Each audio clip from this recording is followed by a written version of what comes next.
All right, we're a little late. We are late, but only by 5 minutes. I mean, it allows more people to get here, Yeah, Pop that popcorn takes about 5 minutes, right? it's not because of YouTube.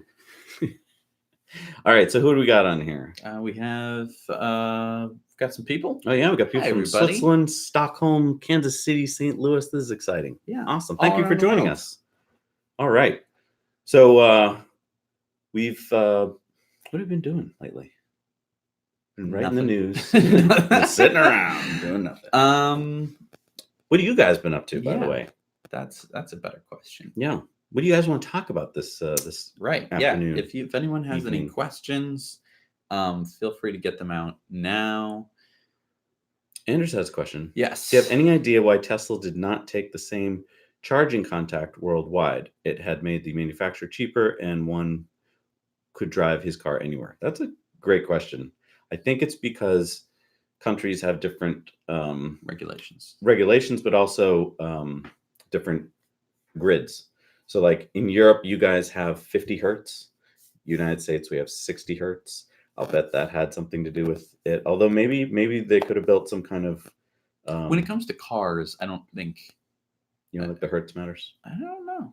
But I mean, how about the phases and all that? Like Europe has 3-phase, we don't. Well, you can get 3-phase here. I know, but you can't get it on a regular basis. You have to have an industrial. Right. So I'm just curious. I'm not an electrical engineer, but I'm curious as to whether that had something to do with it. Also, the fact that when they were building the cars in the beginning, they probably weren't giving any thought to China, Europe. They're probably just thinking like, it was like, we need to build a Model S and we need to sell it to people in LA. And make a supercharger network that would span the United States. Well, and also keep in mind when they built the Roadster, there wasn't even supercharging. Like they can't supercharge. Right. They had their own. They had their own little supercharger, but it wasn't anywhere near what we get on a supercharger. So I mean, they weren't. If that helps answer the question, I'm guessing it's because they weren't even supercharging. Was just right. But I mean, overall, I think that it's fine.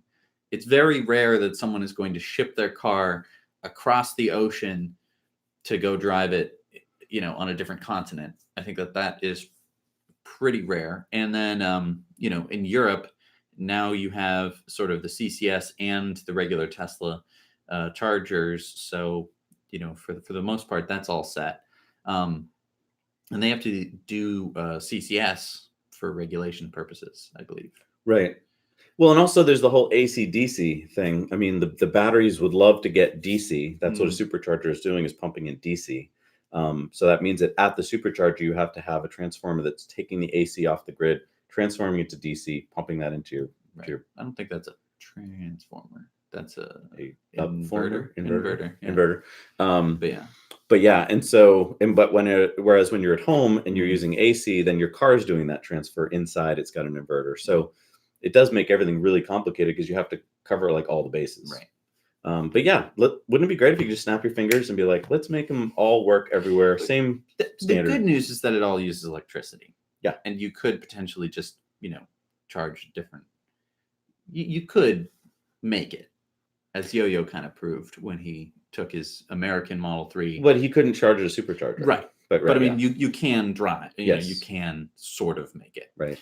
Yeah. I wish that vehicle to grid and grid to vehicle would work, because then we could just do so much more. Like the other day, my daughter's Leaf, she ran out of juice at her high school. She forgot to plug it in, or I think the charger wasn't plugged in or something.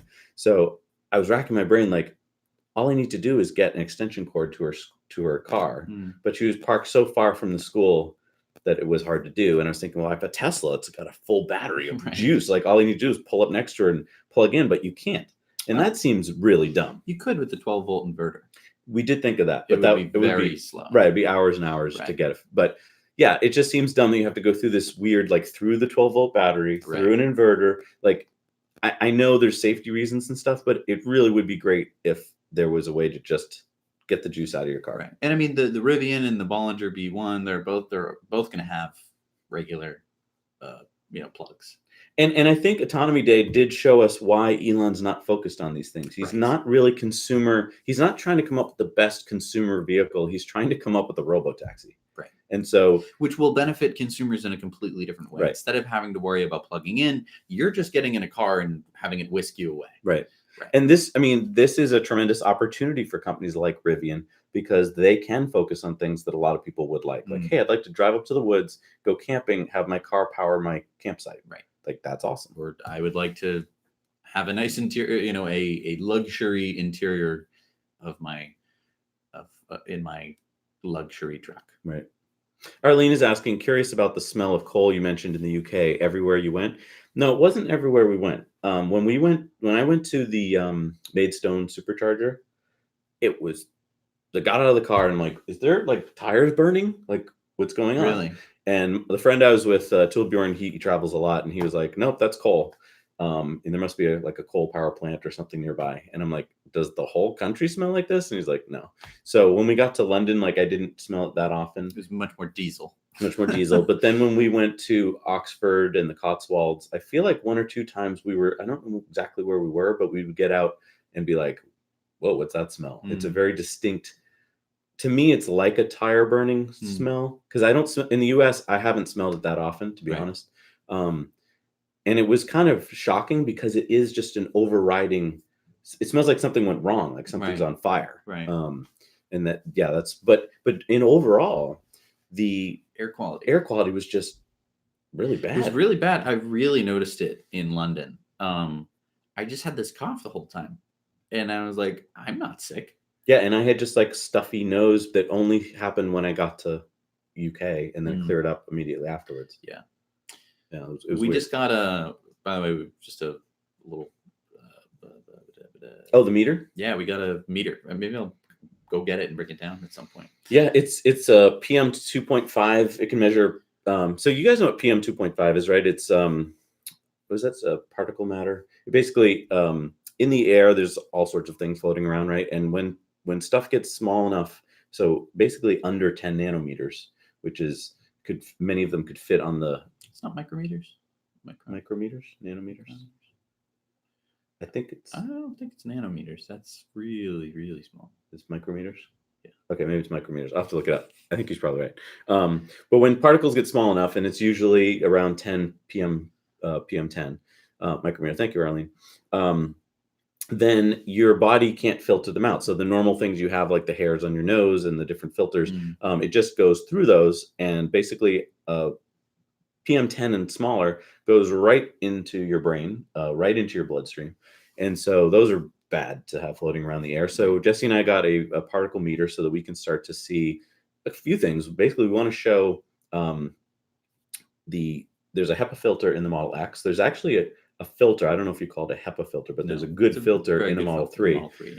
And lots of people, when the wildfires started happening in LA, started to notice that if they got into their Model 3, turned on the recirculating air, could actually just start filtering out the bad stuff. Right. So we want to kind of show that some more and just see like what cars can do. And right. Because I mean, and also I live right next to a highway. And I bought a HEPA filter very soon after I moved in, just because I was worried about it. But I don't have any numbers to quantify it. So I wasn't like, part of me was like, oh, good, I turned on the filter.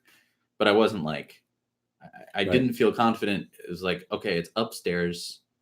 Does that mean that downstairs it's not going to be clean? Right. And if I walk outside, or if I open the windows, does that mean that I'm just now it's moot? Right. So yeah, that I'm interested in seeing, kind of that difference, because I know most people live very close to a highway. Yeah. Even if you can't see it, like I can see it, you're still probably, generally on average in the United States, you're like less than 5 miles from a highway. Right.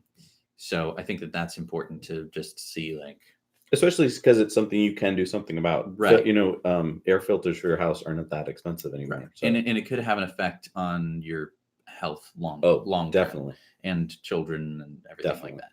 So yeah, that's, something that we care about. So we purchased one just to see. We're gonna play around with it, let you guys know how well it works. Yeah. Let's go down through some questions. So here. Fabrizio says, what's going with Tesla stock? Why mass media doesn't get it? How can they be also dumb? So and Arlene basically answered that. It's because there's a huge negative interest in the financial community. Well, actually, is that true? So a few things. I think that I think Elon's plan had been that he would do autonomy day. He knew that they would be doing this cash infusion a week or so afterwards. And I think he thought, haha, I'm so smart. We'll do autonomy day. Everyone will be like, oh my God, your company's doing what? You're worth so much money, Tesla. Stock would shoot up. They would issue stock, and that would be wonderful for the company. They'd bring in at least $1 to $2 billion more. What happened on autonomy day? Most people fell asleep, I think, and most of the analysts were like, they're hardcore car analysts, and so they're like robo taxi. I honestly think that it's the oil lobby. It's the big oil interests. They have people in their pocket that they can just be like, hey, write an article about how I've seen a bunch of these different articles about like, this expert so and so is warning Tesla that they might not have that it's risky. And it's like, sure, it's risky. No one's made a robo taxi before, but like, you didn't have a 3-hour presentation. You just made a 5-paragraph article where you interviewed this guy who just said that it was risky. I'm going to agree with you, but also disagree. So I think that one major mistake that happened, and I'm now starting to wrap my head around this. I just interviewed the CEO of Tesla the other day, and hearing it come from many different places is how my brain usually starts to process it. Maybe it's because I don't trust my brain the first time I think of it. He was pointing out that when Elon first announced the autonomy of the car, remember he said, our cars will be fully autonomous by this date. He was basing that on Mobileye. Mobileye is the Israeli company that had autopilot hardware in their first cars, like in Sparky. And when he was working with Mobileye, they had the computers, they had the cameras, and I think he thought, great, everything's working well with them. They know how to do this stuff, and I've told them like what I want to do. And they had a falling out, and the falling out was based on the fact that Mobileye said, you want to do what? You want to get the cars to level 5 with people driving in them through all the different levels? We're not comfortable with that. We don't want a death on our hands. We're going to get it to level 5 without people driving the car. That's fine. And when it's ready, we'll hand it over. And Elon's like, no, we need to do it the way we're talking about the data. We need, just cameras. And Mobileye's like, no, we're going to add LiDAR. We're going to do all this stuff. And so there was a falling out. And at that point, most companies would have fallen apart. Their business model, Tesla would have been like, well, we can't possibly become a hardware autonomy company. But this is the beauty of Elon. Instead of working with Mobileye and going like, oh, okay, so we'll just do what you guys want, or we'll like find another company to work with. Elon said, oh, well, I know what you're doing. I understand. Let's get the people on board to do this. Right. And it took them 2 years to catch back up. Right. Now, think about that for a second, because it's mind-boggling. When we write this history 20 years from now and look back, we're going to go, wait a minute. This guy who knew nothing about what Mobileye did what Mobileye did, and it only took him 2 years. Right. And now he's blown past Mobileye. So every prediction Elon gave about when something was going to happen was off by 2 years. Right. Now, for most people, that's a long time to be wrong by. And so when he said, oh, my car is going to go from LA to New York in, I think it was 2017, and it didn't happen, and it didn't happen in 2018, everyone went, see, he's wrong. Right. But it was based on the Mobileye. It was based on this 2-year gap. Now, if he had just come out and said that, and if he had just explained this in terms that we could all understand, I think we all would have gone, oh, wow, you're pretty amazing. But he didn't. Most people don't know about this whole Mobileye story unless you're a real Tesla fanatic like we are. So the major media, the major analysts were all like, yeah, Elon says stuff, but it doesn't happen. Right. I think it's just ammunition for FUD. So what I'm saying, though, is I totally agree with you, but I also disagree. I think that he shot himself in the foot by being that wrong on his time scale. And so when all these analysts hear him talk about robo-taxis, they go, okay, Elon, next year.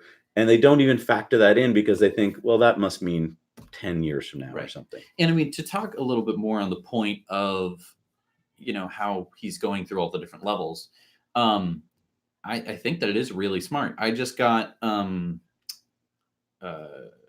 is it? Navigate on autopilot, where you don't have to confirm the lane change. Right. And how do you like that? Pretty weird. So can you just explain that to some people who may not? Sure. So basically, I have a destination set. I get on the highway. I put it into autopilot. I can hit navigate on autopilot. And then whatever speed I have set, it will try to get to that speed. So if I'm in a lane with a bunch of slow people, it will try and get over to the faster lane if there is one. Will it ask you first? No. Well, it will tell me that it's going to do that soon. And how does it tell you? There's a little thing on the screen above where it gives me all the directions. It says, I'm going to go to the left. Do you get a beep or anything? You don't get anything yet. I mean, as I'm talking through this. But so basically, it gives you a little notification. And if you don't cancel it, then it wants to make sure your hands are on the wheel. So it has two different methods to make sure that your hands are on the wheel. One is to vibrate the wheel, and the other one is to give you a chime. So it'll beep, and it'll do both. Both. But that's only to make sure your hands on the wheel. If you were keeping some pressure, those things wouldn't happen. They would happen. So I've noticed that I know that it's going to do a lane change. I put my hands on the wheel, give it the appropriate amount of torque, and it'll still beep and do the vibrate for the exact same amount of time. So I know that it's basically just notifying me that it's going to do something. But it is making sure that my hands are on the wheel, and then it will change lanes. And it'll do that to also take an off ramp. It'll do that to take an off ramp. It doesn't require me to put my. I mean, it wants me to have my hands on the wheel, but it doesn't do the beep or vibrate to take exits. Mostly because you're not merging in with any traffic for the most part. Okay, sorry, I took you off. So basically, explain how that works and what was your. So it's pretty. You were talking about the different levels. Yeah, I think that it's really smart that they're actually, because I mean the people might be like, oh, it's not perfect. And it's like, that's not the point. They're gathering data on it, so that way they can better drive. Just like when you started driving, you weren't taking perfect merges and stuff like that. You were like, whoa, especially because you had a camera on a swivel, was not a very fun experience for you driving. But basically, it's learning how to drive using all the cars, and so every lane change that it's able to do successfully, they can then review and be like, was that a good lane change or not? I think that's brilliant. It hasn't been perfect. It doesn't drive the way that I drive. Usually what I'm going to do is like find an area that's a bit more open, and then do my lane change there. Whereas the Tesla is sort of like stuck in autopilot, and then it's just like, I need to lane change. And then it just looks, and it checks if there's cars in the way, but it's not trying to get to an opportune area yet. I think I wish that that the world had these bigger conversations, because this is a major one here. Most companies are in this camp of being very conservative, very worried. They don't want to get to level 5 until they feel the car is completely ready and then hand it over. And Elon's arguing you can't do that without tons of data. And so you're going to take either a lot longer, right, or you're going to have to do all these weird things where you map out a city and only let it drive in good weather and blah, blah, blah. So what their argument against Elon is, if you let people drive, and now the car is getting safer and safer. And so we get to the point, let's say you could go 100 miles before you had to even. Which isn't true. I can't go half a mile. Okay. But so at this point, you're being very alert, right? You get in the car and you're like, I know this is like letting my 16-year-old drive the car, so I'm going to be very alert. But as it gets better, their argument is it's going to get to the point, let's say in a year or two, where the car can drive, let's say 100 miles without an incident. So you're going to get very complacent, yeah, and then you're going to drive into a tree. I see. And so Elon's argument back is, yep, that's going to happen. But statistically, Jesse and all the other autopilot drivers are going to be so much safer than if they didn't have autopilot. So statistically, I'm on good moral grounds. Right. This is a weird philosophical question, and most people boil it down to the trolley analogy, which has nothing to do with this conversation. It's like, well, what would you do if a trolley had to decide between killing, a woman with a baby and a bunch of nuns? And it's like, that's not the question. The question is just that question. Right. When Jesse gets so complacent, and he will as a human, they've proven that when humans watch automation for long periods of time, they get complacent. If your job was to watch a factory line, a conveyor belt go by, and every other widget had a mistake, you'd be pretty good at it. You'd be like, oh yeah, mistake. Once it gets so that it's 1 in 1,000, you don't rely on a human to check that. Right. It's you base it on statistics at that point. So their argument against Elon is, yeah, we think you will get better and better and better, but you'll still get to a point where it's going to make a mistake and it's going to run into a guardrail or a tree or another car and potentially kill the person inside. And our car won't do that because we're not going to release that car yet. Right. But the counter argument to that is that it's going to be piloted by a person who's going to get into an accident more frequently. And that's where I would like to see, I mean, as a philosophy major, I would like to see this conversation where we can actually not get hyperbolic and not start talking about like, oh, so you want to kill people, Elon? Right. Statistically, he's going to kill less people. Right. So we already kill 1 million people a year on the road. No one's talking about that as part of the argument. They're just going, oh, so your car might kill someone someday. And here's the thing. A Tesla will kill a driver at some point. Could be tomorrow, could be in a year, where it's completely the Tesla's fault. Like, I don't want to mean completely. The driver probably should have, it'll be level 4 or something where the driver should have been alert. Yeah. Or maybe not. Maybe it'll be level 5 and the driver's okay to be asleep and the car just rammed into a wall. Sure. That day will happen. When that day happens, we as humans are all so programmed to be like this that we're going to go, oh my God, Tesla killed somebody. They should regulate and stop that. Right. And there will be politicians who'll be like, we're outlawing Teslas in our state. And that has to do with just the way that humans value risk and reward. Exactly. We're very bad at evaluating risk as humans. When you hear an anecdote of something, it's weighed much more heavily than a statistic in your mind. Right. I think that has to do with just how we just are wired.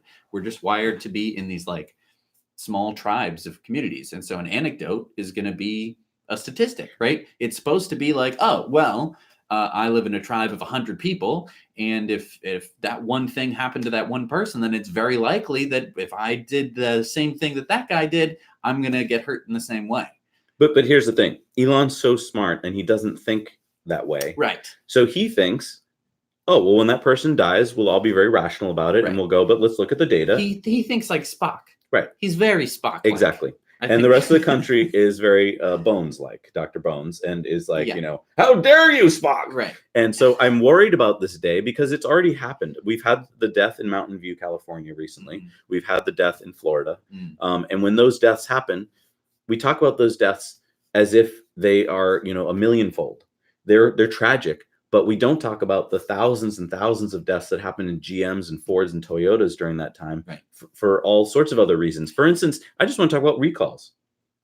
Every car company has things that go wrong with their cars, and they have a meeting where they go, okay, we're finding out that this problem happens in the car. Maybe it's a brake or something. We could recall it, and it would cost this many millions of dollars, or we could not recall it. And they actually do.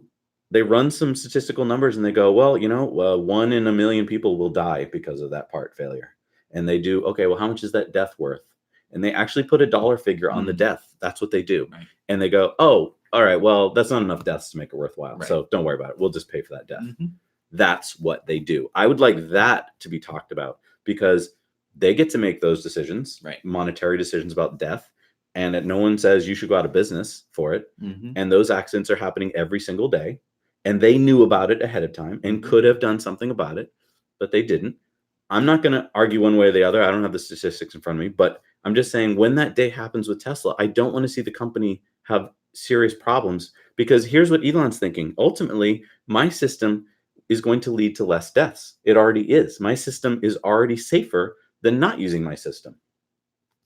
Why can't we be more rational? Why can't we be more like Spock? I think it's because we have an educational system that does not teach. When's the first time you learn anything about statistics in school? I'm going to argue for most people, it's not even until you get to college, at least in the US. Like, I don't think statistics is even taught at high school most times. It's taught in terms of gumballs. Sure. What are the chances you're going to get a green gumball? Right. But I mean, complicated statistics or analytical thinking about risk reward, it's not taught. Right. And then it jumps from gumballs to just business, right, and stuff like it jumps or engineering or it's very rare that you actually I've never had a conversation in a school about that. There you go. Educational system definitely needs to change. Arlene agrees with me. So let's get back to some other questions. We've probably been on that one for too long. Crafty Geek says, if you have central forced air in your house, check the MERV rating on the filter. While the power of the furnace fan might limit filter ratings, consider maxing out the filter for the system. So yeah, you can see how small microns it will capture in your filter. Right. Do you have control over that in your house? I don't. No, I don't have central air. Okay. So everything that comes into my house is either through the air conditioner or the windows or the door. Right. Or other holes in my house, I suppose.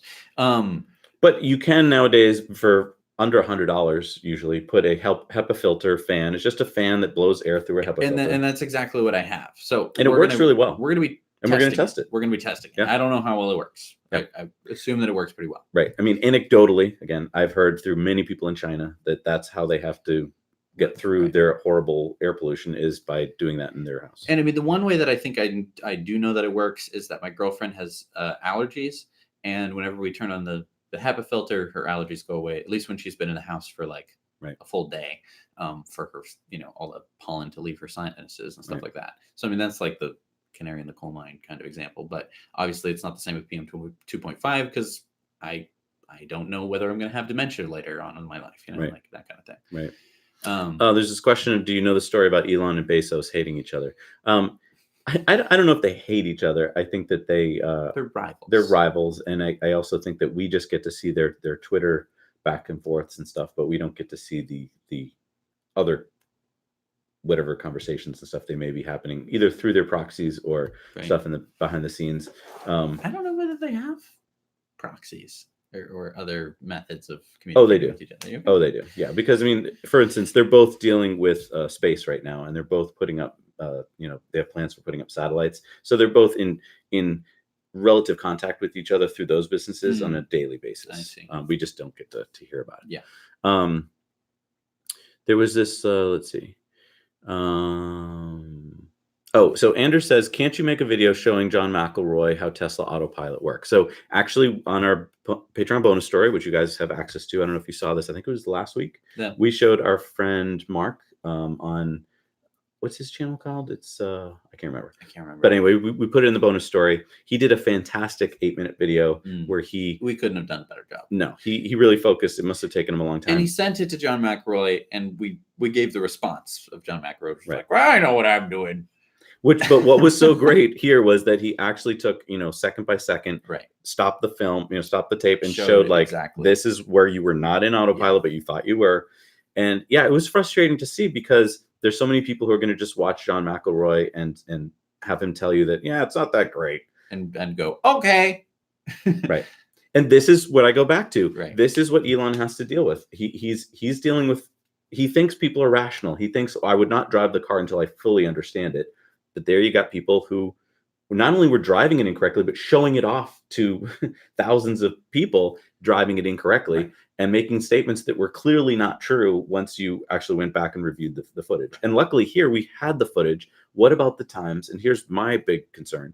What about the times when you just hear from an author, either in a magazine? Yeah, they write a Motor Trend article or their Consumer Reports, and they're like, we tested it, and they don't show you the data. Right. Yeah. That happens so frequently. Yeah. I want to get to Fabrizio's question about robo-taxis dealing with Saturday night riders, such as drunks, people puking, etc. Look, I get it that is something that people worry about, but it's like the only thing you can really worry about besides people having sex in your car. Well, also they think of the car as their car. Like, I understand that you may not want to put you might buy, like, you have a Model 3. Yeah. You may not want to put it on the Tesla network if one day it came home with vomit in it. But here's the thing that we're forgetting is that it has an interior camera, so you can see exactly. And we don't know how the system is going to be laid out. Okay, we don't know the type of insurance you're going to get for it. Presumably, whether Tesla is going to have the insurance in their name or whatever when it's on their network, or whether you're going to have to get special insurance just to put it on the network or whatever. What does that insurance cover? Does it cover vomit? Does it, whatever? And then when someone does puke in your car, can you go after them? Because you'd know who they are. They'd have an app. They'd have signed up with their name. I just want to go to, I think this is the small mindedness of people. Sure. We are not going to be the ones putting these cars on the network. For the most part. Because once people see that this works, the companies like Uber will just go, oh, new business model. There are cars. They can't do that. I mean, with Tesla, they can't. But I mean, Tesla is going to be their own network. Right. And Uber is going to be trying to do, once they realize that LiDAR and all this stuff is not possible, there will be companies that will try and catch up to Tesla, and they will. I mean, within a matter of years. And so what I'm saying is we're all picturing like, oh, I'm going to put my car on the network. Yes, you might start doing that, but eventually, very quickly after that, it'll just be giant companies. It will be, but you can still put your car on the Tesla network and can still if they let you. I think they will. They will in the beginning when they need our cars. When they don't need our cars anymore, why would you want to? You just get to keep all the profit. Okay, but talking about putting our cars on the network, first of all, you could prevent your car from being on the network on Saturday night. You can, there could be a system where the person has to stand in front of the camera for you to get a good look at them, and then you'd be like, "No, he's drunk. No, the car drives away." You could have a breathalyzer in your car. You could. I suppose in the beginning. No, for instance, you could have an app on your phone where they have to breathe into a breathalyzer or whatever, and that gets reported to you, and you say, "I'm not taking you because you're drunk." Sure. I mean, there's a lot of different ways. Or just the star rating. I would just say, like, if Jesse has 5 stars, then you go, "Oh, I'll pick him up." Whereas if someone has 1 star, you don't. Sure. But I mean, for the most part, you're going to be dealing with people who just needed an Uber. Well, and this problem happens now. I just want to point out, we took a lot of Ubers. We talked to a lot of Uber drivers. We talked to a guy in Amsterdam who was like, I haven't driven for 2 months. You're my first ride in 2 months because the last ride I have was totally belligerent and fighting and like drunk. And so I was like, I don't want to do that anymore. And so now he only drives like on Sunday mornings. Right. And so that happens now, like when you can actually see who your ride's going to be. Right. And so for the most part, not too many of us are strictly Uber drivers or taxi drivers. So we don't have to deal with that on a regular basis. And so it's sort of this weird thing of like, I'm going to be an Uber driver, but I'm not going to drive the car kind of thing. So now you're only worried about your car and people making a mess of it. And yeah, I think that if Tesla sets up the network where the rider is responsible for the car, and there are a number of different penalties that can be placed against you if you there's video evidence the entire time, then I think riders will know that they can't do that kind of stuff. And if it does happen, that it gets taken care of, that, your car autonomously drives to the place, it gets all cleaned up, you get new cup seats or whatever you need to do. And the rider pays some kind of fine and the insurance pays for all the cleaning and the replacement. Well, and the other thing is like in cop cars, in police cars, in the back seats, they're not the same as a regular car. They get outfitted differently because they know they're going to be dealing with horrible, things in the back seat. Right. So you could have a car that's interior is completely different than what we're thinking right now. There's no porous seats, no porous and carpet. you could cover it could be hosed down. Right. Like, yeah, you could cover your car and stuff like that as well. Right. And there's a business model. Right? Exactly. Like that's what we're talking about. Like this is going to happen, but there are answers to it. The answer isn't like, oh, well, it'll never happen because people puke in cars. Like, right. Because I mean, they're going to be puking in cars at the same rate. Right. We're going to have to assume. Probably more. No. Don't you think? Because they won't even have to worry about driving home. It's going to be the same rate. Puke rate.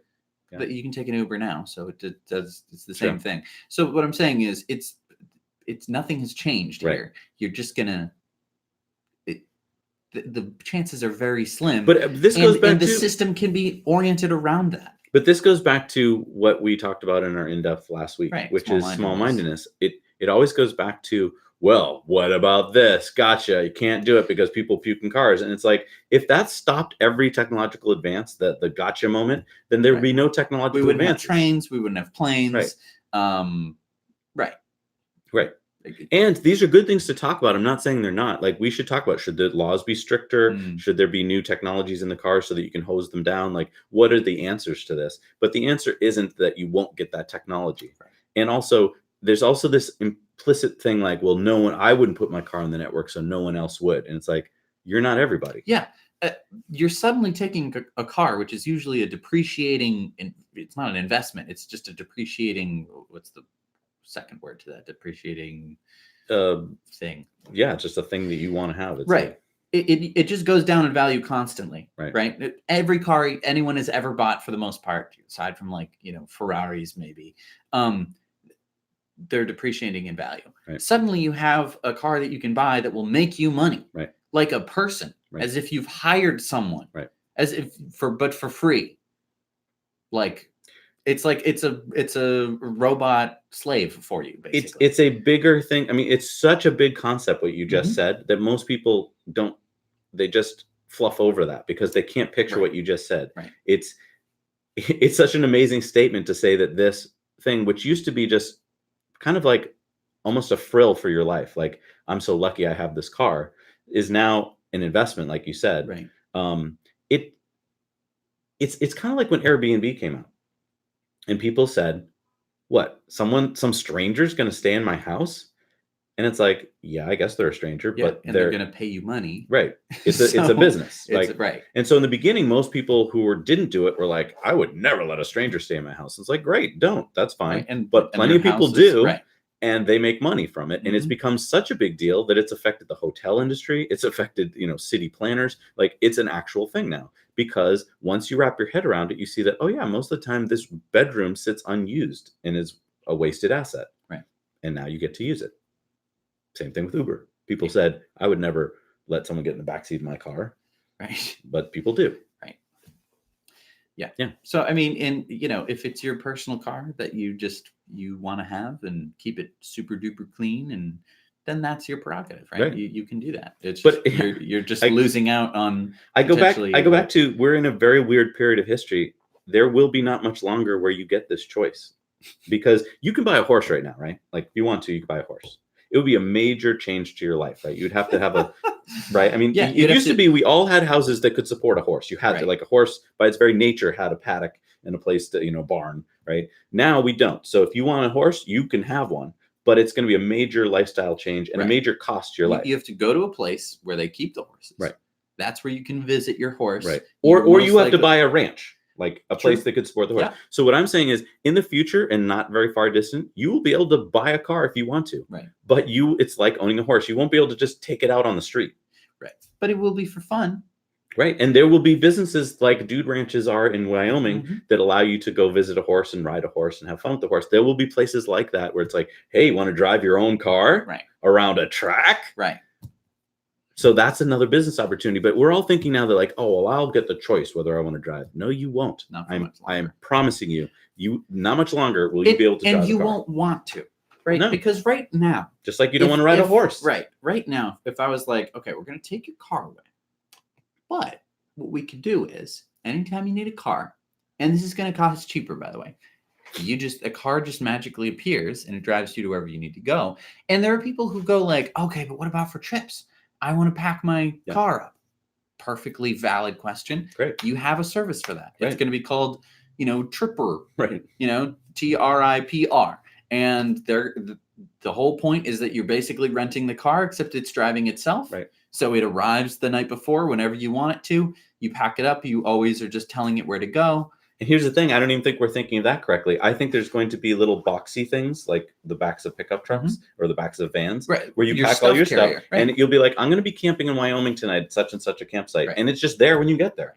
Why do you have to have it in the car with you? Right. It could be just in a little box. And basically you just put all your stuff in a box and then we'd go to the place and we'd drop off the box and you'd have the key or whatever. And there'll probably be special ones that carry animals so that carries them correctly and comfortably, more comfortably than you can right now. Because think about it now. You stuff the animal into the back of your car, like and pack all your stuff around it. Right. I'm just saying there's going to be so many other ways to do it when you don't have to drive the car. And if this Tripper idea, you have all your stuff in your Tripper van or whatever. And then we experienced this in the Cotswolds. We're a tour guide, right? And he would drop us off in a little idyllic village. Then he would go drive around to the other side of the village, and we would walk through the village. It was very peaceful and beautiful and everything like that. Didn't have to walk back to the car. Didn't have to backtrack or anything. With Tripper, you could just be like, "Oh, have the van meet us over there." And that's a really good point, because I didn't even think of that as a possibility until I started thinking about Teslas and robo-taxis. Right. I thought, well, we're going to have to rent a car. I'm going to have to drive it on the left, which is going to be very uncomfortable. Right. We're going to have to park it at every single town. And then at one point I went to myself, there's got to be a service that does this for you. Right. And then I was like, would that be fun? And I was like, that'd be great. Right. And it was great. Right. So what I'm saying is, right? That will be its own thing. You just get the Tripper app. Like you don't even have to like go anywhere or talk to anyone. It would just be an app, and the thing would just pull up. You'd have rented it for 3 days, and it would just go wherever you needed it to be. Exactly. You wouldn't have to park it. Right. It would already have like a parking lot set up somewhere, or it would just drive around and find a spot for itself. And there'll be all kinds of different size vehicles, because now instead of having to just seat you all facing forward and all this kind of stuff, you'll be able to be like, well, let's see, it's me and 8 of my buddies, and we all want to, play board games while we're driving, or we all want to watch movies while we're driving. So you'll get a special truck like thing that holds you the way you want to be held. And they could all be specialized. Because right now you need a car that today can drive you to work, but tomorrow can drive you and your family across the country. Exactly. What? Right. It has to do all those from things. An engineering perspective, you're going like, why do you think SUVs are so popular in the US? Because or pickup trucks. Like pickup truck. Once in a while, I want to be able to drive to the lake with my boat, so I need a pickup truck. Right. But most of the time, I'm going to drive to my office. Right. Still in your pickup truck? That's stupid. Right. It makes sense on a commercial level, but on another level, it doesn't make any sense whatsoever. So yeah, having a specialized vehicle, whether it be, our idea of what the Tesla pickup truck might be, which would just be a bed, where you just load stuff into it, and then you arrive, in your little tiny, super efficient electric car, fully autonomous or whatever. You can have 2-seater electric cars, fully autonomous, that would come and pick you up as a single person or as a couple. You could have one that has 4 seats for 3 to 4 people. You could have a bigger one, party bus size, whatever you want. Do you realize how this is going to change things? For instance, right now, and no one is talking about it. I mean, like for instance, what the heck? We all have big box stores near, or a lot of us do, at least in the United States, right? A Home Depot or Lowe's, right? And we say like, well, those have to be there because if I'm doing some plumbing, I need a part right now. Well, when there's autonomous cars, it'll be actually quicker while I'm under the sink to go, oh, you know what I need right now is a 3/8 blah, blah. Type that in, and 10 minutes later, a car pulls up with the part that was put into it by a robot. Like that would make more sense than me stopping what I'm doing, driving to the place, finding the part, coming back. Like that's all going to change. And we're not thinking about it. No. Or a drone would come to me and probably drop it off right in my hand. Right. Nobody is thinking about this. Well, there are people thinking about it. Right. But when you hear about it, stealth mode, and they're about to make a lot of money. Or they're Amazon. Yes. I mean, but we're not talking about this as like a culture or as a society. No, we're just treating it as like, well, it's crazy. Exactly. When you see Amazon starting to replace the U.S. Post Office, you go, wait, what are they doing? I mean, they actually just started replacing UPS, FedEx, and the post office with their own system. And why do you think Amazon just bought into Rivian? Because they realized that, I don't know if they realized the autonomy part yet, but they definitely realized the electric part yet. Right. Oh, cheaper delivery vans. Right. Perfect for our delivery drivers. And once those are autonomous, even better. Right. Now we don't have to pay people, which Amazon loves people. Exactly. Which isn't, it's a discussion in itself, which again, it's pretty rare to actually have a conversation about, All right. So John asked, at what point do you think it would benefit Tesla to start investing in a marketing advertising strategy? I think once they start to see a lull in demand, which I don't think is going to happen. No, I don't think they need to. So, I mean, we've talked about how we wish they had a CMO. But here's the thing. Now that I understand their autonomy robotaxi thing, they don't need it. And that's what, and Elon knew that. I mean, yes, it would have been nice. Still, like, for instance, I heard last week from a gentleman from England. He's just on the fence about getting his Model 3. So he called up Tesla to ask some last minute questions about, will this car have version 3 hardware? Where can I pick it up? And he got some very rude person who was like, didn't answer his questions well. And so he emailed me and he's like, I just got this rude thing. And I was like, I'm so sorry, dude. Don't let that make your decision for you. I was like, try it again. He tried it again, got a better person on the phone. They answered his questions. And he was like, wow, you should really work for Tesla, because without you, I wouldn't have made that extra step. So in that sense, I do think they have a lot of improvement they could do. So if that's what you mean by that, yes, I totally agree. They should hire better people who understand the company. But no, I mean, I think he is talking about advertising. Right. And so you don't need it. Before Autonomy Day, it seemed like everyone was going to need to buy a car. And so we needed to get the word out to people to buy the cars. But now, so they still need us. There's this period of time where they're going to need us to buy the car and put it on the network. Like, I agree with that. But look at or leasing? I was just doing some numbers the other day, researching a story. Ford, GM, Toyota, they spend billions of dollars a year just advertising. If they were to stop tomorrow, so I mean, I think I'm trying to remember which was the number one company. It might have been Ford or Toyota, but they spend $5-6 billion a year. So just wrap your head around that. So combined, I think the company spent 27 billion last year just on advertising. Why do you think the media portrays them the way they want to be portrayed? Mm-hmm. Because they just pumped $27 billion into basically advertising for the TV show you watch. Right. That's the only reason they get that media, first of all. Second of all, that's the only reason you've heard of Toyota or that you're thinking of buying a Toyota is because you just see them constantly advertising to you on every known media, right? They have to keep advertising. That's part of their business strategy. If they stop advertising, their cars aren't good enough to sell themselves. Right. They're just mediocre cars like every other car. So they have to keep doing that. Tesla has done all of what they've done so far with not one penny spent on advertising. So if you were to argue to Elon, like, I think we should spend $1 billion, Elon, he would say, well, why? Right. And I mean, not that it wouldn't, not saying if you spent $1 billion, it wouldn't increase sales. But his argument is, I don't need to spend that. They're already selling as fast as they can make them. And they've continued to do that. We thought, or not we, but people had conjectured with the Q1 stuff that, they've lost demand. No, see, here's some data. And it wasn't true. Here's some data.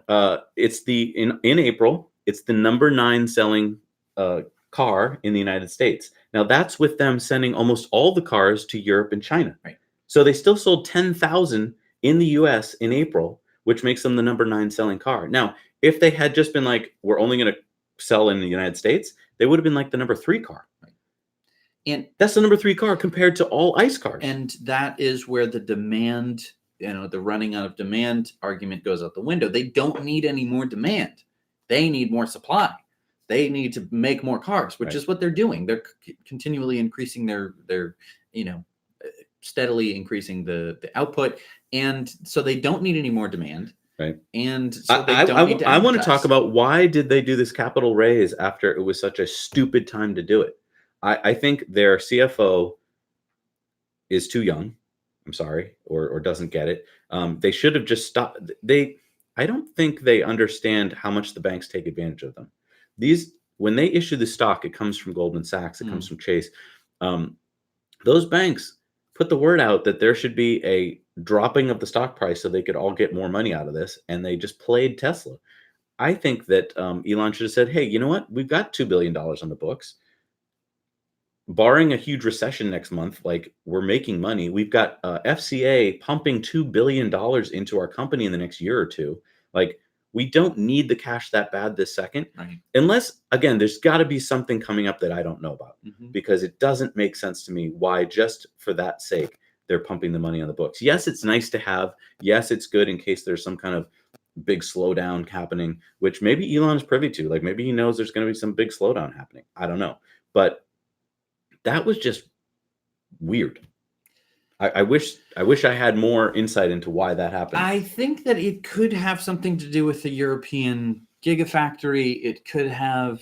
But you know what? The Chinese Gigafactory, he funded that through local banks. I'm conjecturing that if he wants a factory in Europe, that he could get the local banks there to fund it. They're not stupid. They know they need the jobs and that their own companies are dying. I'm just saying, I don't think he needed that cash infusion. There was loan money right there. Sure. But we don't know exactly. It could be for so many different things. It could be either for a gigafactory. It could be for a Lathrop facility. It could be for, which he's already built.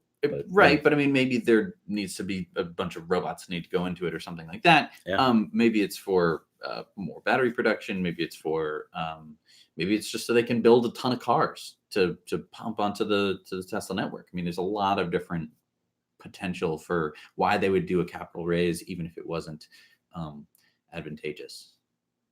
All right, let's go back to questions here, because it's so great. Can I just say it's awesome to have you asking these really intelligent questions. Yeah. When we see questions in the comments, even though there's lots of you in the comments too of our videos, we still get so many just like, I don't know. How are you going to charge it? I need to drive 400 miles. How am I going to be able to do that? Right. It's nice to have you guys as our Patreons. And I just want to make sure you're all in the Discord because you all have access to it. I think after this, we're going to make a little tutorial video for people who don't know how to. Right, because we've got Discord. 1,200 people who could be on the Discord, and we've got about 400 who are. So, I mean, some people just might choose not to be on it, but I think a lot of people don't understand the value of it. And we're going to be doing it in depth on Tuesday, which I hope will spur some of you to want to join it again. But there's an interesting follow-up here from John. He said, even if demand is indeed strong without it, I think properly polished ads would sprinkle some positivity and truth around the brand in the midst of all the FUD.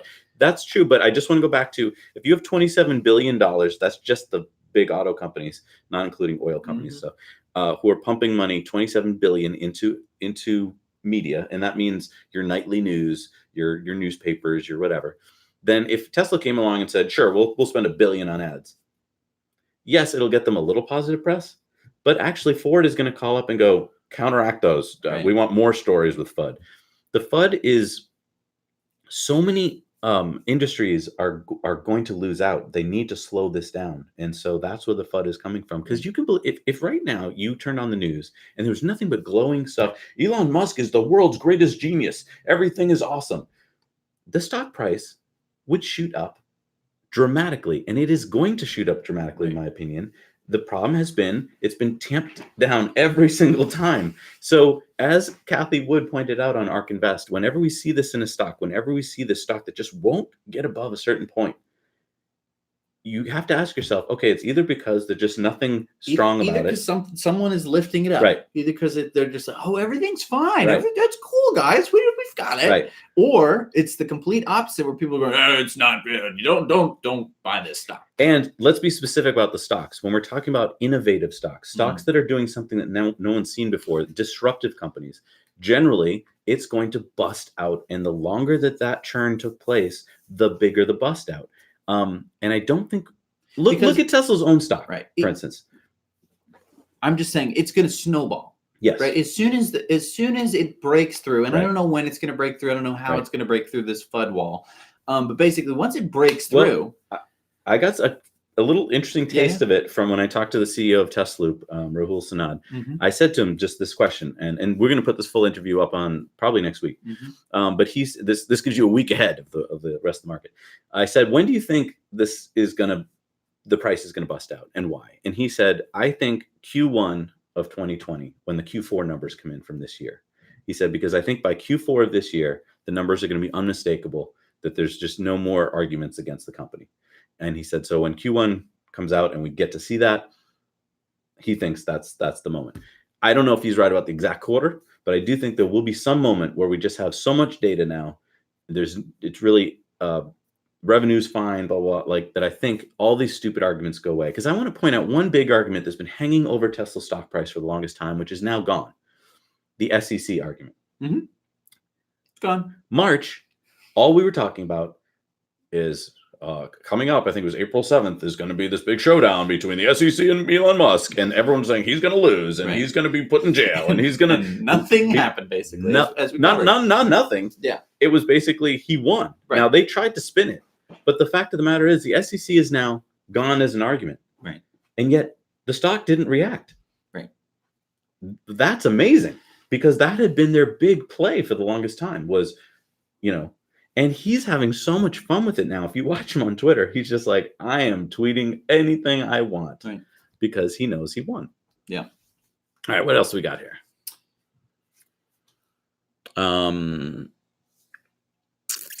I just want to get to Andrew's question, who said that someone had Tesla Kim had gotten 2 Powerwalls installed, and they said that it wasn't enough to go off grid. It depends. A Powerwall obviously is not the same size battery as like a Tesla car. Yeah, I want to talk a little bit about grids, if I could. Okay. I believe in what we're going to become is microgrids. And by that I mean, I don't mean that we're going to get rid of all power plants or anything anytime soon. But I think that when in California, 2.4% of people have solar on the roof. And that's one of the highest rates in the country. Mhm. Here in Massachusetts, we're number 5 in the country. We only have 1.8% of people with solar on the roof. So imagine a few years down the road when 5, 6, 7% of the people have solar on the roofs. Imagine when 50% of the people have solar on the roofs and batteries in their garage. Mm. Then we become our own grids. Right. And so you can then share power. You'll still be connected to your neighbors through wires because your house alone may not be able to withstand a few nights without power or whatever. But when we get to the point where we all have some batteries and we all have some solar, then we are a microgrid. And so that means that if I need some power to fill my batteries or to keep me going, I grab it from your house. Right. So right now, when we talk about it, yeah, to be completely off grid, you probably need a ton more batteries than you normally would because you're relying only on yourself. If you were to take yourself off the grid and rely just on your solar panels, then yeah, a whole bunch of things could happen. You could have a bunch of crappy weather. Your solar panels could break. Mhm. So you would have to have batteries up the wazoo. My point isn't to get it to the point where you're completely be able to switch off grid right now. My point is let's get everyone with a certain amount of solar and a couple batteries, and we'll have a very stable grid. Right. Because I mean, what you could do as a community is say, hey, you know, and I think that part of this also has to be that you have to bury power lines, especially in places yeah. like New England where we have like ice storms that just knock down all the power lines. And then for a week and a half, we have no power because basically National Grid has to go around and fix every single pole. And it's just like, bury that stuff. They have no Like, incentive to. I know they don't, but I mean, if you had a bit more clout as you know, like as a town, we produce 50% of our energy. We need to get rid of the grids as we know them. They do not work for us anymore. They're monopolies. First of all, you have to deal with them. So whatever your monopoly is in your town, that's your power grid.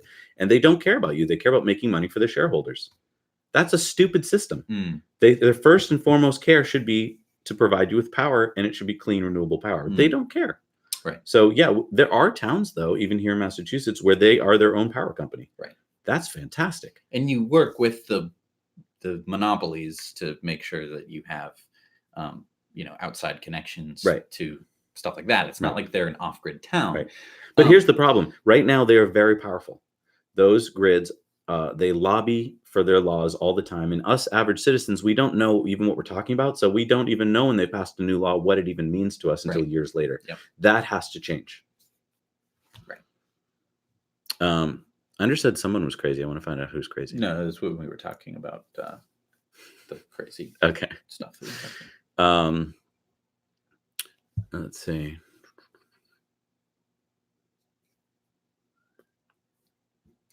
Crazy Geek asked, did we add a new editor to our team?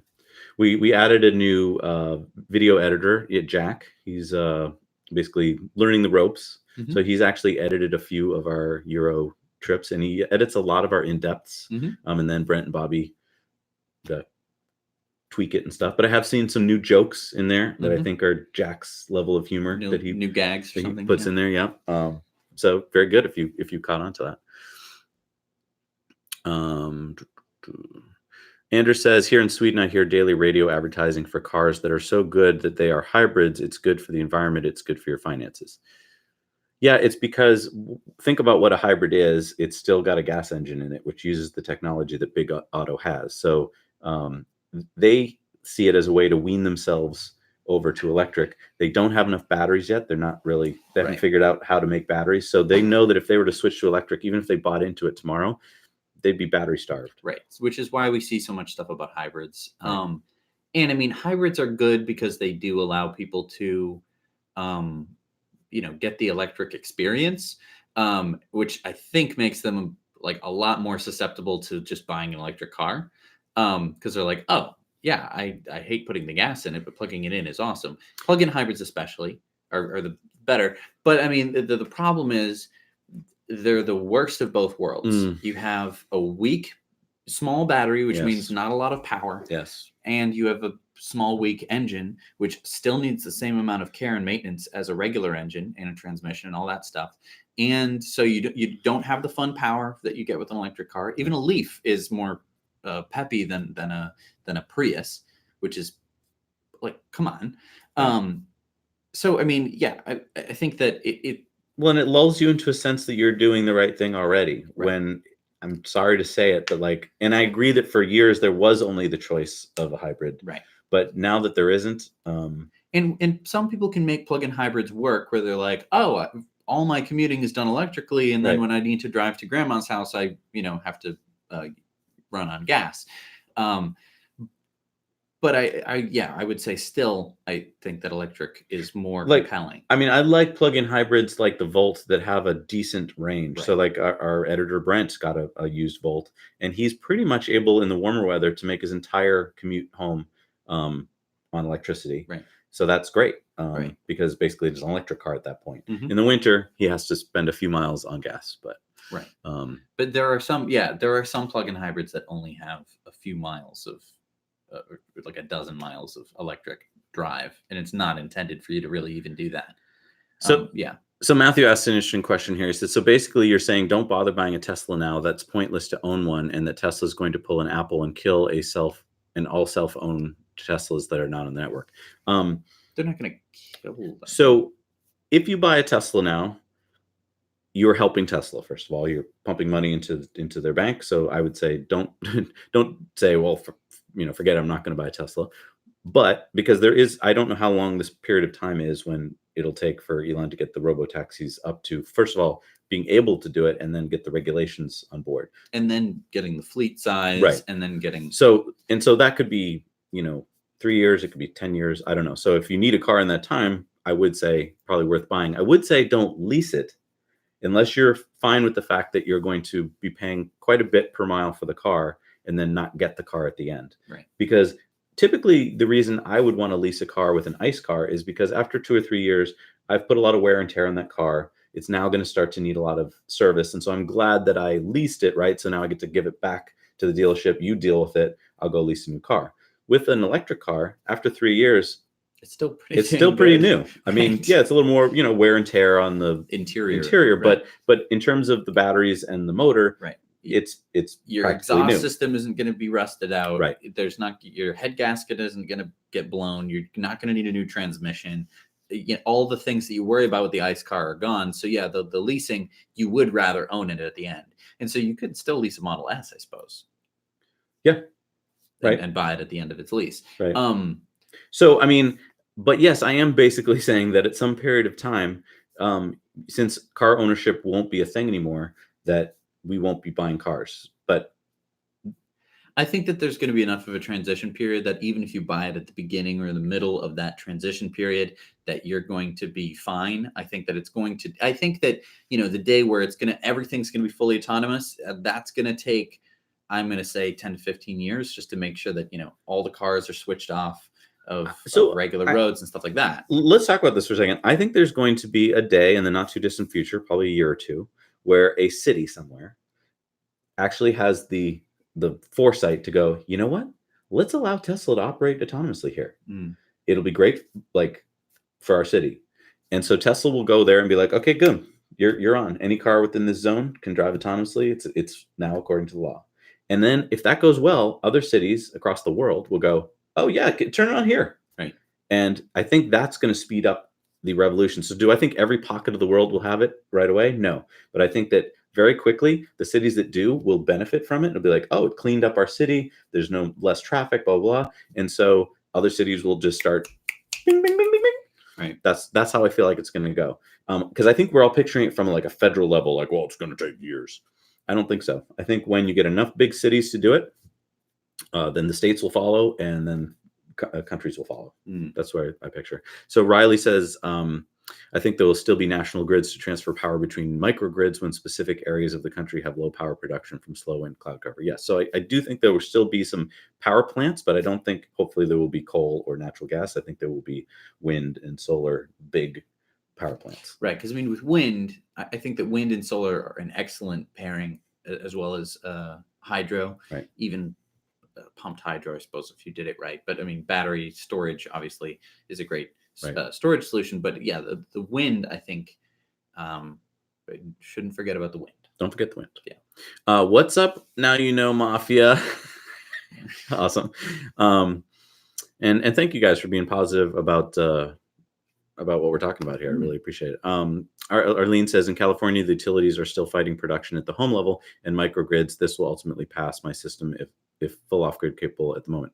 Oh, your system is full off-grid capable. That's yes. So you can see why they're fighting it. They're fighting it because they know their days are numbered. And I think when I was a kid, I used to think of utilities as these wonderful things, like, oh, they provide our power, they love us. No, they don't. I'm sorry. They're just like Coca-Cola or Pepsi. They want to supply you with something. If you can start making Coke or Pepsi at home, they would be fighting you. They'd be like, no, don't do that. So I'm sorry to say it, but yes, utilities they know they're going out of business. They're not pivoting fast enough. They should be the ones going, yes, let's help provide your solar and your batteries. They should be switching. I mean, they should be switching to renewable energy. Like, I was going to say like it's the end of the world, but because they really should be. And some of them are getting it more. I mean, companies like Total, they're starting to actually pivot and to be like, oh, we get to get into solar more. Sure. So, but you're right. Most of them aren't. Right. Let's see. I heard Tesla just dropped prices on solar. I have heard that too, but they're still the most expensive in their class. And I think what Tesla did wrong is, I think they thought their solar roof was going to come out sooner and be available sooner.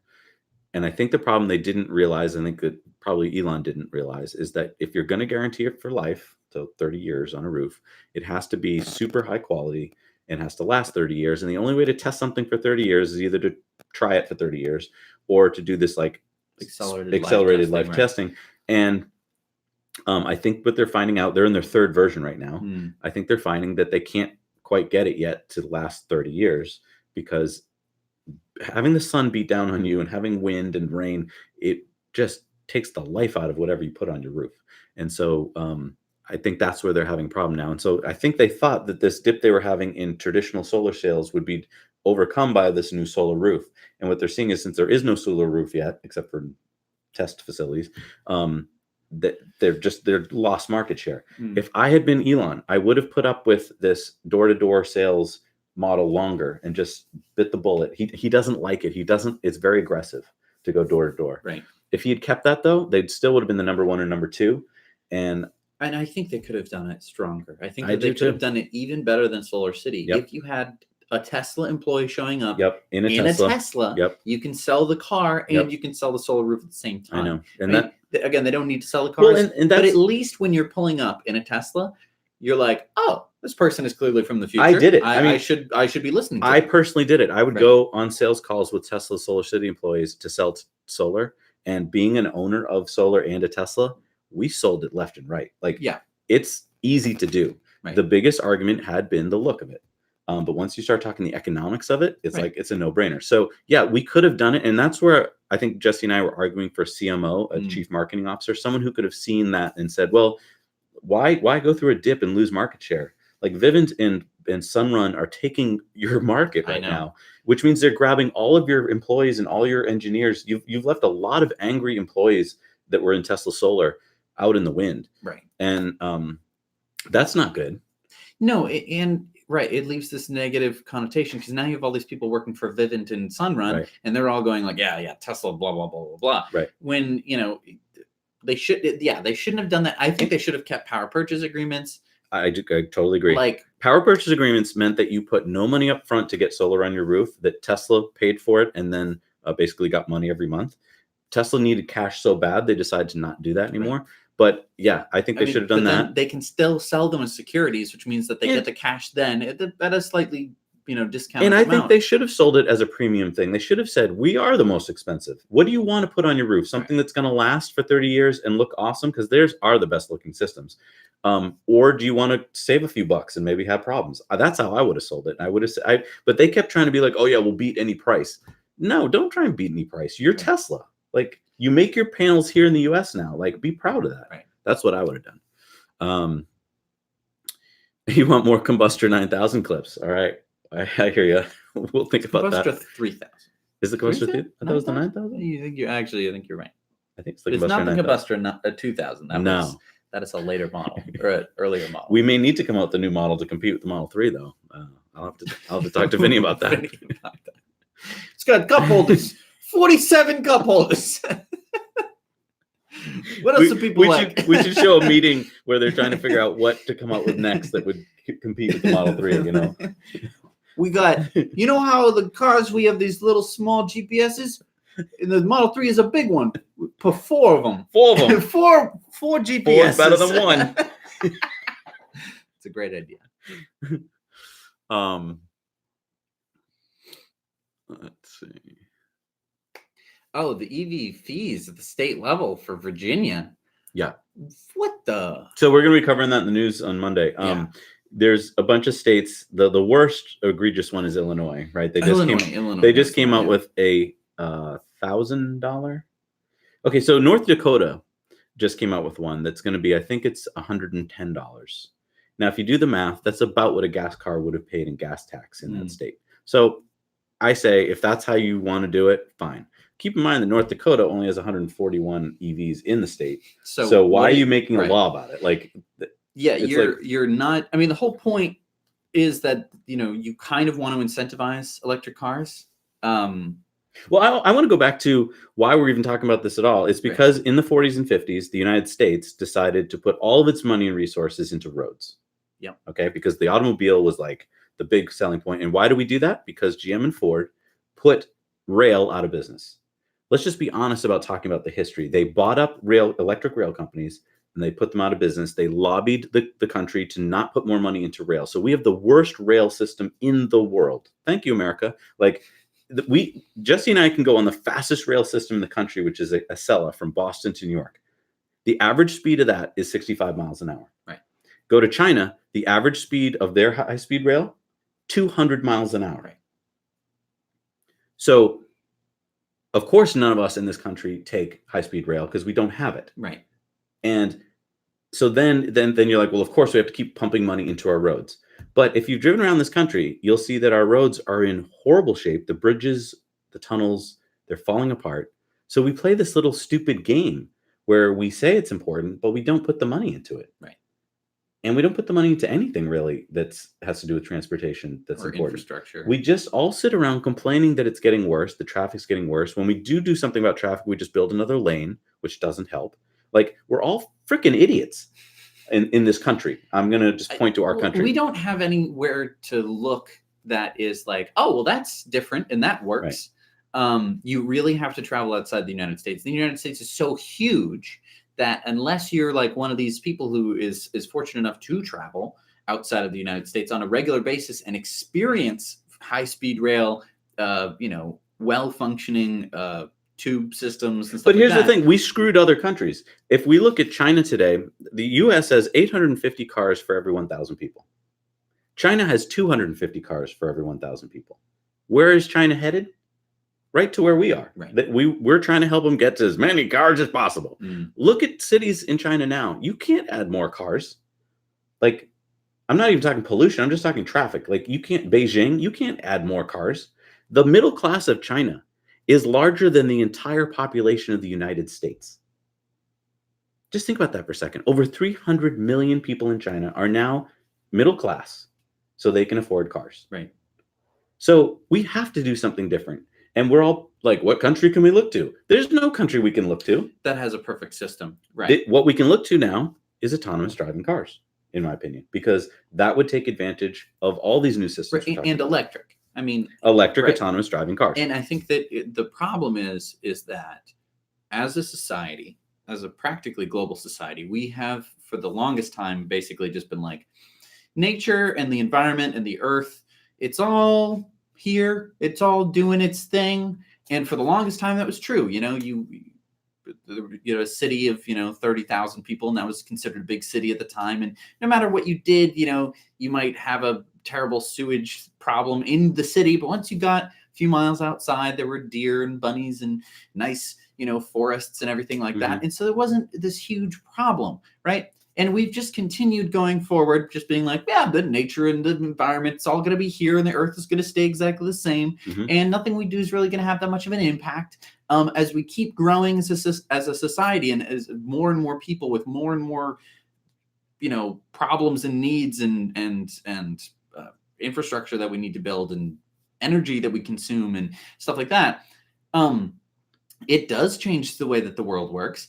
And everyone's just like, no, business as usual, making so much money with all this new technology. I can't even believe how rich people are getting, right? They're just like, yes, this is what we wanted. Meanwhile, climate change is happening, and it is a crisis. It is going to actually reverse a lot of the strides we've taken forward as a society. Mm-hmm. And we're just being like, it won't happen. It won't happen. I want to make all this money.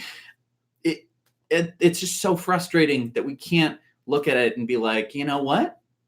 You know how there's this gas tax? We'll keep the gas tax, but we're going to incentivize the electric cars. We're not going to be short-sighted. We're not going to be like, well, but they don't get to pay. They don't have to pay the gas tax, but they're still using the roads. It's like, yes. First of all, where do your gas taxes going to anyway? Because they're not going to the roads. They're going to they go to the general fund. Right. They go to the general fund. So that's ridiculous. It is a ridiculous argument. And secondly, we do need to incentivize electric cars. And this is an easy, don't have to touch anything kind of way to do it. We haven't raised the gas tax in this country on a federal level for decades. I know. Because supposedly if you touch it, it's a third rail of politics kind of thing, which is so short-sighted, because if that money is indeed to go to pay for your infrastructure, you want bridges to fall apart, which they are. It should be scaling with at least inflation. Hello. Do you know how we deal with roads like here in this state? In this state, they rate them from A to F. I don't know why they do that. I guess that's, their greatest system.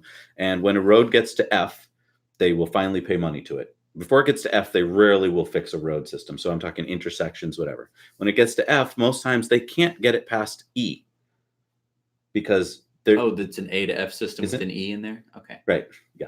So cool. Most times when they pour the money into fixing an intersection, they pour that money in and they get it to E. So it's now just as bad practically as it was before, because they couldn't there's no magic they can put into it to get it to an A, because it's connected to the rest of the system. That's how broken our system is. It's just completely broken system. It's really, really scary. Mark just said, just want to share that I've managed to sell my second Model 3 now that I own my own, each converting a gas car owner, and in one case, a gearhead track enthusiast, not sure about getting referral code. Fantastic. This is what we're talking about. Right. You are the marketing system for Tesla, because this stuff sells itself. I mean, not that it sells, you had to get them in the car or whatever, but like. And that's a excellent point. People don't understand when a product sells itself, it's because like you put it out at a market and it's like, oh, I do want a cinnamon bun, right? And people want to buy it. This is a product where the customer actually sells it for you. Right. Very rarely are you walking around with an ice cream going like, would you like to buy this ice cream? This ice cream is delicious. Right. You're going to want to try it. Oh, it's so yummy. You want to taste? Right. No, that doesn't happen normally with a product. Well, I mean, but Starbucks does it, for instance. That's why they've been so popular. You go to work with your Starbucks coffee, and your coworkers are like, "Oh, I want a Starbucks." But they're looking at the exterior of the product, and that is what sells it. It's not you going like, "You have to try this coffee." Right. Try it. Right. Right. Whereas Tesla owners, many of them are saying you have to drive my car. Well, Mark, let me just ask if you could put like, was it a coworker who saw it at work? Was it a neighbor? Like, did you get them in the car? Did you take them for a test ride? Like, what do you think was the little moment that put them over the edge? I'd love to hear your thoughts on that. And we're going to wrap this up pretty quick, but so Barbara said, I will watch on Monday on the fees, talking about the different states charging different fees. 10 million federal grant split between 7 states to come up with ideas. Need to get away from collecting at the pump. The biggest thing that I love is that they make it seem like EVs are somehow breaking the system. Well, we can't collect the money at the pump anymore. Hey, hello, excuse me. You can collect the money any way you want. For instance, how about if we go to a system where you're paying per mile? Because ultimately, if I use the roads for 1,000 miles in a year and use it for 10,000, you should be charged more than me, is part of my argument. Now, I know that the roads in general give benefit to the entire society. So maybe you make it, Zach, you have to pay $100 a year to use the roads at all, plus per mile. But I have to bring my car in for inspection every year. So they know my mileage. So why not just say, oh, you drove your car 1,000 miles? Here's your fee. I don't need to pay a gas tax to do that. There's so many, It was just a lazy solution. It was a lazy solution. Like, what can we do? Well, everyone has to go to the pump. There you go. There's no other way to drive a car if you don't go to the pump. Charge them at the pump. Bingo. done. That's Right. why they did it. And again, we don't re-examine it and go, hey, we have the technology now. We have easy passes. We know all this information. And how about that? You basically can't survive in this country without an easy pass of some kind, depending on where you live, but on the East Coast, because you're going to drive on so many toll roads. And so that means I'm paying for that toll road through this easy pass system. So you came up with some way to do that, right? And you're charging me gas tax. It is kind of ridiculous if you think about it. Right. Why am I paying for this particular road one way and another road this way? It's all a very antiquated system. It's totally. There's so many things like that where it's just so antiquated. And if we were to just step back and just erase everything, go, how should we start? How should we do this? Do you realize that on the toll roads in this state, in Massachusetts, we used to pay toll collectors an exorbitant salary? It was $72,000 a year. Why did we do that? Because we learned that if we paid them less, they would steal more. So we raised their salary so high that it became a really good job, and you wouldn't risk your job over stealing some cash that night. That's kind of ridiculous if you think about it, that's the system we came up with. And then we finally are starting to get rid of toll collectors altogether and go to this, electronic system. But that's weird that we did that for decades. Right. Crafty Geek says, humanity is incapable of intuiting the externalities of the exponential growth that finance depends on. Yes. Yeah. Wow. Very well put. Yes. Arlene says the problem with the theory of global growth is it is simply the largest Ponzi of them all. I have to think on that one. Yeah, I would need a little more explanation on that one, but okay. James says more roofing talk. I hope Tesla comes out with a truck, not just the Ford F-150, but the F-350 diesel towing ability. I tow 15,000 pounds of asphalt shingles and hate dependent on diesel. I think that whatever Tesla comes up with, it's probably going to be pretty darn. I mean, Tesla likes to blow the competition out of the water. I don't think he's going to come up with like a... Well, and this is where I feel like Ford and GM should start to specialize. They should go, okay, we're probably not going to catch up with Tesla on autonomy right away. Let's focus on some markets that would just do it for the economies of the market. So let's make a F-350 electric. Right. And don't even worry about the consumer version of it. Right. Just focus on commercial. Right. Just focus on we're going to be selling this to contractors. They just want to have they want to have a better bottom line. Right. So it's going to be a higher upfront cost probably. But then you don't have to pay for hardly any maintenance, and the fuel cost is so much cheaper. I want to talk about Workhorse. Workhorse is an American company made in Cincinnati, Ohio. They're about to sign a deal, it sounds like, with GM for their Lordstown plant. GM is basically, I think what they're doing is they're making a new company. They haven't really announced what it is. The CEO of, or the founder of Workhorse will become the leader of that, whatever, and run that factory. GM is going to invest some undisclosed amount. Kind of smart, I guess, if this is what it actually works out to be, because GM is, I think, going, well, we don't know anything about making electric trucks, really. So we'll just partner with a company that's been working on it for a while. They've got a pickup coming out, and they've got a van coming out, the next engine. So for GM, this could be a smart move. It depends how it plays out. But that's pretty exciting to see this company, that Workhorse, which you can actually invest in them. It's WKHS on the NASDAQ. Tiny company. When this news came out, they shot up in price. But yeah, tiny company that we've been watching for a while, but it hasn't really been able to do much. And now, because they've been focusing on the problem, figuring out the engineering, they become quite valuable. Right. That's right. Pretty cool. Yeah. And that's the exciting part about all of this, is that it's continuing to happen. It's not like, it's not like the Model S came out and that was it. That could have happened. I mean, there could have been a world where, there wasn't necessarily an Elon Musk behind this. It was just sort of, like a one-off. An Elon Matusk or whatever his, name would be or whatever. And they would just say, excellent, we're making a luxury electric car. We will continue to do this. We'll make tons of profit and profit.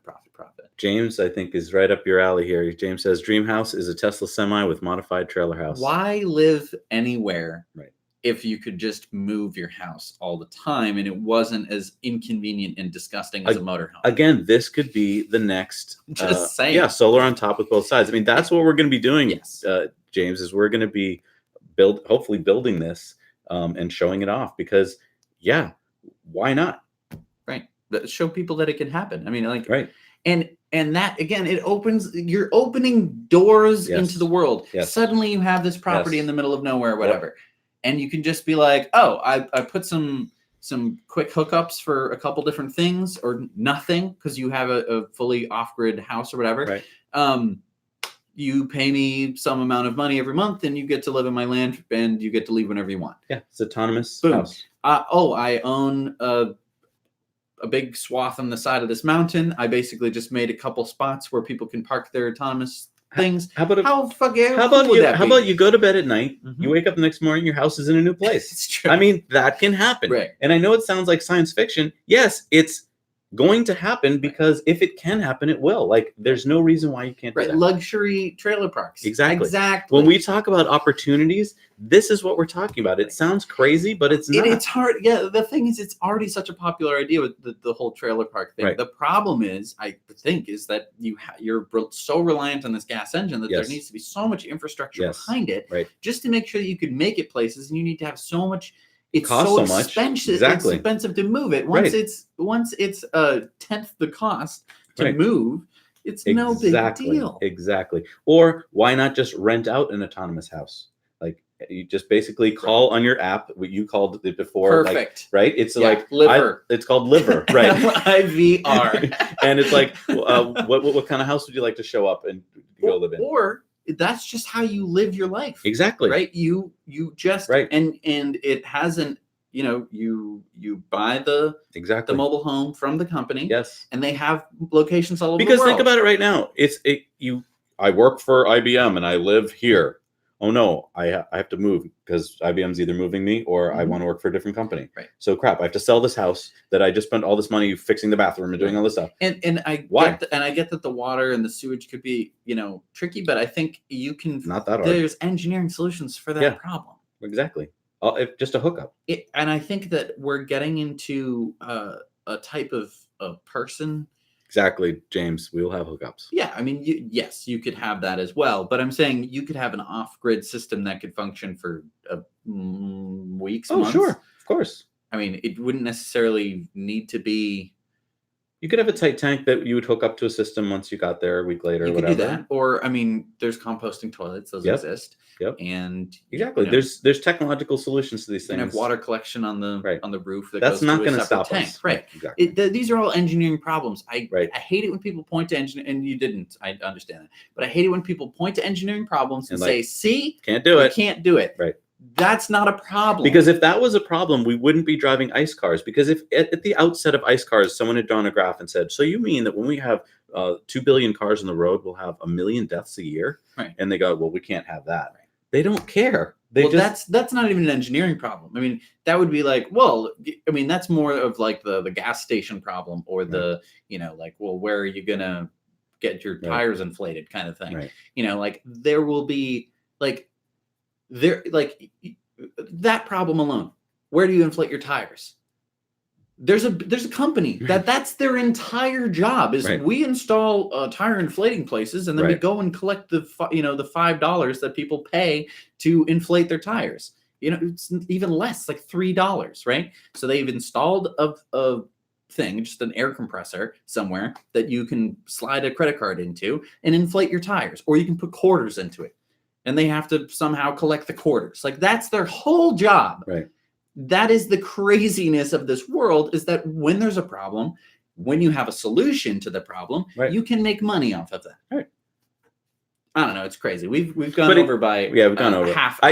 Again, it goes back to our last week's in depth. It's what would you like to have happen? Right. Let's focus on I'm not saying that's what we have to have is autonomous houses, but if you'd like it, dream about it tonight. Right. I'm not saying that everyone's going to be. I'm not saying that they're going to kick you out of your house and burn down your house, and now you have to live in an autonomous trailer. I'm just saying that there's some people who that lifestyle might be cool for. I mean, like sort of like a me kind of person, where like maybe I get some kind of a tech job where I don't need to be connected, anywhere. Right. I just need to have an internet connection so I can do stuff, and then I just want to see the country, or I want to see the world, and suddenly I want to be like go through Europe. Well, I and mean, do all there's that. companies right now where you have to that all their employees travel all the time for conferences and stuff like that. What if it was that you had this company, and if you really wanted them to be together, you autonomously all their houses just met, and you had a meeting, Right. and then their autonomous houses left. Right. I mean, and you could do that, and you could, of course, you could bring it to music festivals. Right. You could do all but I want to go. I stuff. just before Right. we leave, I just want to go back to science fiction. I read a lot of science fiction as a kid, but I read it on my own. It was never assigned through school. I think you did too.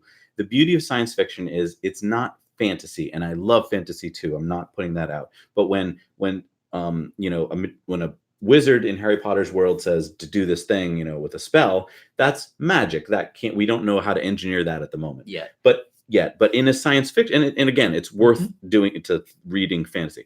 But science fiction, when there's a thing like these houses will all autonomously come and, you know, blah blah, that is actually within the realm of science that could be done. Right. You're thinking through, you know, 2 or 3 steps ahead as the science fiction Right. writer, and you're saying, I don't know exactly how this stuff would But it work, could but be done. it seems conceivable. And so as a kid reading that, or an adult, you can then go, how would you do that? And you start to engineer a solution. Right. Because again, the science fiction jumps over all the engineering problems. You know, I think I did this once when I was thinking about writing a science fiction story. I was getting way into the weeds on all of the technical details, and I was like, wait a minute, I can just not have to do that. So you're able to kind of skip over, like, you know, when they did Star Trek, they didn't know how the communicator was going to work. They knew that radios existed. They could sort of see how that might happen. They skipped over all the engineering hard work. And that's important, because that gives you the vision to say, is that something we'd even want? Right. Like, again, it's taking a step back and saying, what do I want? I want to be able to pull out a communicator from my pocket and go, hello, send me a pizza. Right. You know, that's what I would like to have happen, or whatever. So yeah, I think that's important. And I think that you should always be thinking about that. Right. Take some time. And if you're not teaching that at the school level, if kids aren't getting this at that age, first of all, they will stop being readers, in my opinion, because many kids, if they're not getting what they want, which is to expand their imagination, if they're being forced to read about this boring world, like the Scarlet Letter, we bring that up a lot, then you no longer want to read, basically. And so you just lose. And that's been designed into the system. Everyone says to me all the time, well, how could that be? It's because the Carnegies of the world, the Rockefellers of the world, they wanted a system that would fill up the world with a lot of stupid employees that were smart enough to put widgets together, but not smart enough to go, why am I putting widgets together? Yeah. That's why. And we need to realize that and stop it. Right. We need to, we don't want to be benefiting the top people. We want it to benefit the world. Yeah. So anyway, thank you for joining us. It's fun to have a place where we can read your cool questions and comments, and we feel that we're connected. We're going to be announcing fairly soon, I think, a Discord level where we can do this in a video mode. But we, again, have some engineering to figure out how to do that. But because we would love to actually be able to talk with you, like call in, kind of like an on-air sort of thing. Yeah, because I mean, as great as it is to read your stuff, like for instance, Arlene had a question there, which I would want to talk to her more about what she meant, because she said the seasonal Amazon worker trailer crowd is a harbinger of something to come. I know that's an interesting topic, but I know we would need a lot of back and forth to get to that, and so that's the next step we're going to try and do. Work on that. So anyway, thank you so much for joining us. We hope to see you next month. And yeah, we will talk to you guys pretty soon. Yeah. All right. See you guys. Adios. And